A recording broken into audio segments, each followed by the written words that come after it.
Ugh. What the? Oh my God.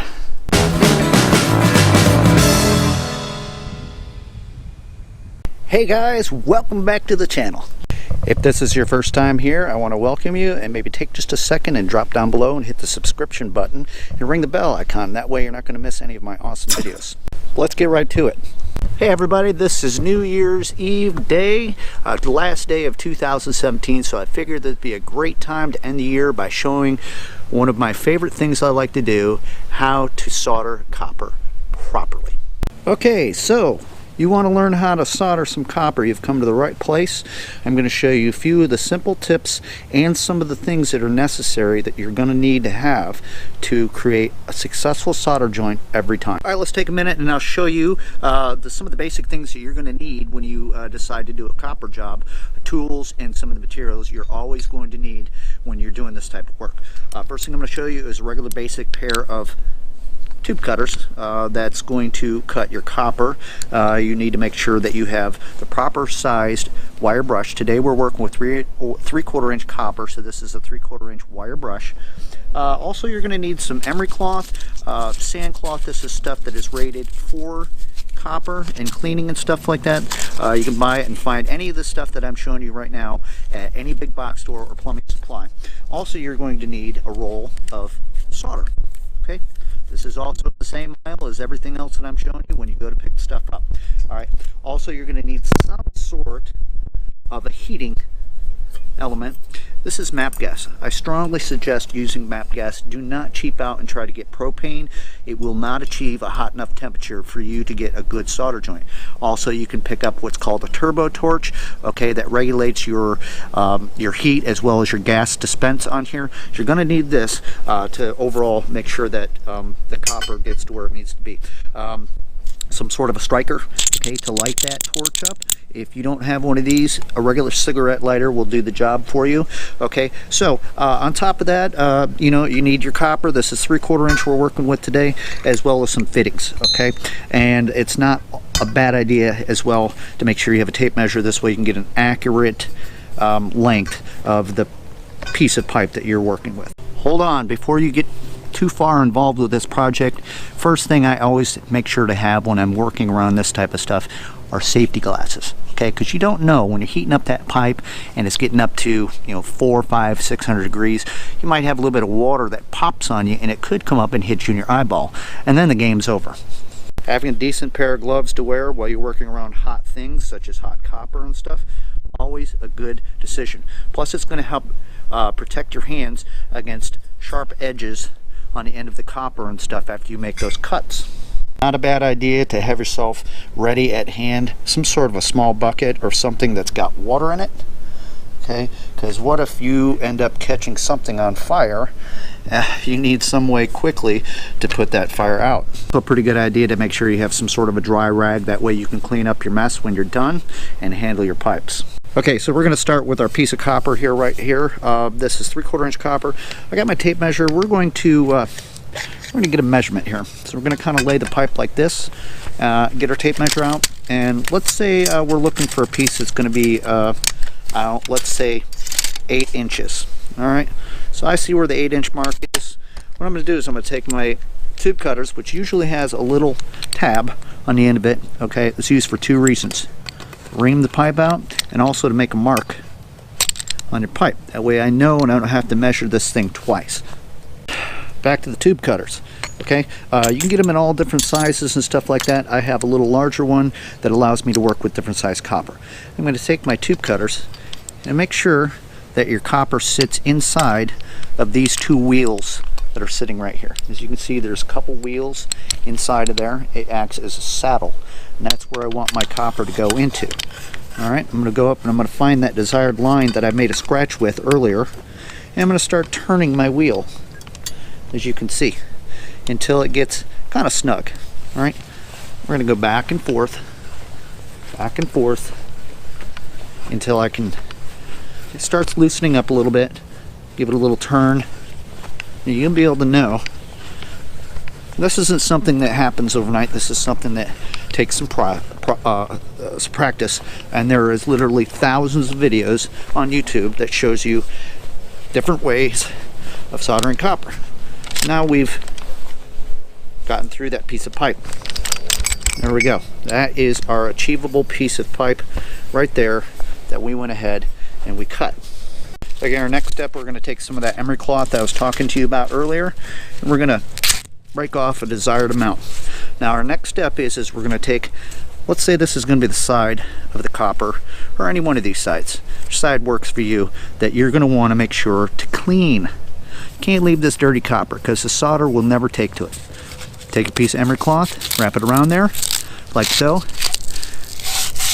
and let's clean it. Let's get that piece of copper nice and clean, back and forth. Do this for about 10 seconds or so. Look at that. Get a nice clean piece of copper. Now if it didn't clean up all the way, repeat that process. Inspect it. You don't want any dirt or impurities on your pipe when it comes to soldering copper. Here we go. This is a 3/4 inch copper female threaded adapter. It doesn't matter what it is. It could be a 90, you name it. Okay, but this is what we're going to clean. We're going to take our 3/4 inch brush, okay, the wire brush, and we're going to insert it into the hub end. See that? Not the threads, the hub end. We're going to go in one direction, not back and forth, because you'll end up ruining your brush in time. So we're just going to turn this inside the copper fitting. I don't know, go around there about a dozen times. Pull it out, and there you go. Get a nice clean piece. Every piece of copper that you work with has to have a prep and clean, or else you're never going to achieve a good solder joint. Next on the agenda, we have our, here it is, the Flux that we were talking about. And usually right along next to it on the shelf, when you buy this Flux, you'll find what's called an acid brush. This is just used for application. We're going to take just a little bit of it. Now listen, this is a preference. A lot of you plumbers out here might do things differently, but this is how I found success over 25 years. I'm going to take just a little bit of my Flux and that piece of 3/4 inch copper that we talked about and stuff, and I'm going to nice and gently around this clean piece put my Flux on there, and then away it goes. Now hold on a second. Some of you guys out there seem to think that you're going to need to put Flux inside of your fitting as well. Well, that's your preference. This is mine. Okay, I believe that if you use too much Flux, you can actually cause a reverse effect on your solder and trap some of it in there during the cooling process, which in time is going to corrode that fitting, and then you're going to have some leaks. So let's go ahead and take this fitting that I've cleaned up and my piece of copper that I've cleaned and I've applied some Flux to, and we're going to go ahead, we're going to slide it on there just like that. Now we're ready to put some heat on it, and I'm going to show you how to do that. Next thing we need is our solder. Okay, you can take this and just kind of pull it out, and I usually put a little hook on the end just like that. That way it's easier to go around the pipe and which way you need to do that.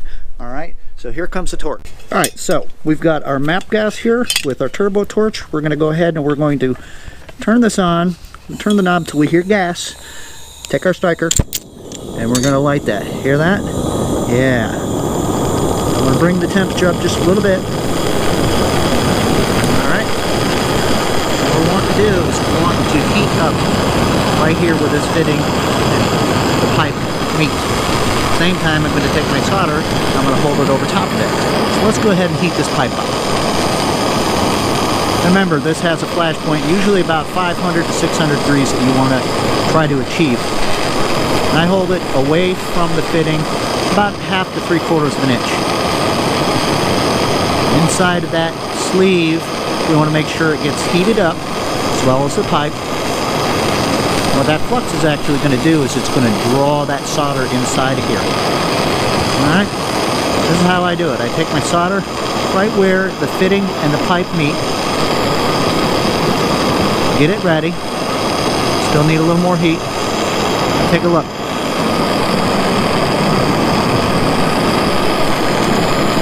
There we go. That's all the heat we need. I'm going to turn that off. Now Now for demonstration purposes, this isn't the prettiest solder joint I'm doing today, but it is kind of chilly out here and I'm doing the best I can at this point. Now don't forget that that piece of copper is 600 degrees all day long, so you don't want to just go ahead and grab onto that thing because you'll end up getting burned. That's the whole point of using gloves. You know, just like anything, everybody's got an opinion and a different way of doing things. This is for demonstration purposes for you today, a quick video on how you might be able to get up there and do some soldering. One of my personal preferences when it comes to soldering, and some of you guys out there are going to have some reasons to argue with me, but when you're using solder, okay, you don't need a whole lot. Okay, this stuff, once it heats up and it starts melting, it turns into a liquid form almost like mercury.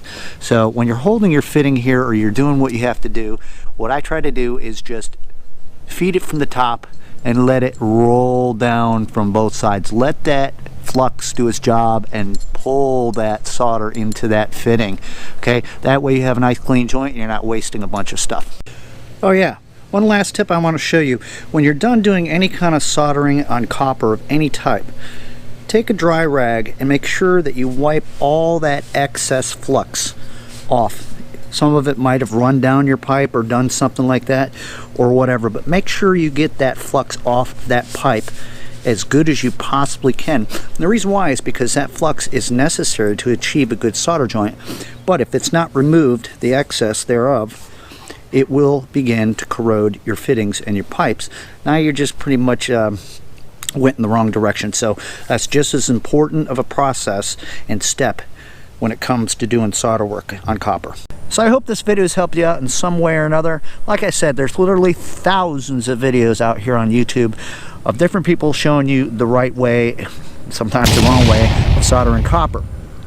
I'm sure there's some stuff I've left out, and I'm probably sure that there's plumbers and other people out there and smarty pants that are going to tell me I'm doing everything wrong. Well, I've been doing this for 25 years and I'm showing you what's worked best for me.